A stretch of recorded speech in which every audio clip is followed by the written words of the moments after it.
কিরে বল, তোর কেমিস্ট্রি পরীক্ষা কেমন হলো আজকে?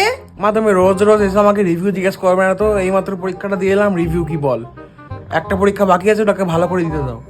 কিরে ভাবি, কাল থেকে তো ঝুলিয়ে রেখেছিস, এবার বল কেমিস্ট্রি পরীক্ষাটা কেমন হয়েছে তোর? সবাই তো অপেক্ষা করে আছে। মা সত্যি কথা বলতে আমার কিছু কিছু বন্ধুর ভালো হয়েছে আর কিছু কিছু বন্ধুর খারাপ হয়েছে।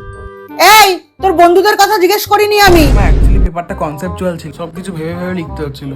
এতগুলো অ্যাপ্লিকেশন বেসড কোশ্চেন দিয়ে দিয়েছে। ফিজিক্স আর ম্যাথস এর মতো টাফ না হলে যথেষ্ট টাফ ছিল। আমি জানতাম তুই এটাই বলবি। আজকাল তো তোর সবই টাফ লাগছে, তোর কেমন হয়েছে সেটা বল। ও বাবা, এখন বললে মা আজকে আর আস্ত রাখবে না। মা আসলে আমি বুঝতে পারছি না যে আমার কেমন হয়েছে। আর তাড়াহুড়া করা কি আছে, রেজাল্টটা আসুক না, তখন দেখে নিও।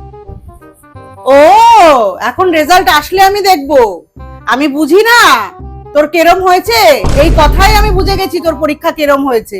ঠিক আছে, তাহলে পরীক্ষার পরে তুই যেগুলো বলে রেখেছিলি, ওই বেড়াতে নিয়ে যাওয়া, বন্ধুদের সাথে তুই মুভি দেখতে যাবি, তোকে রেস্টুরেন্টে ভালো ভালো জায়গায় খাওয়াতে হবে, সেই সব কিছুও কিন্তু রেজাল্টের পরেই হবে, বুঝলে?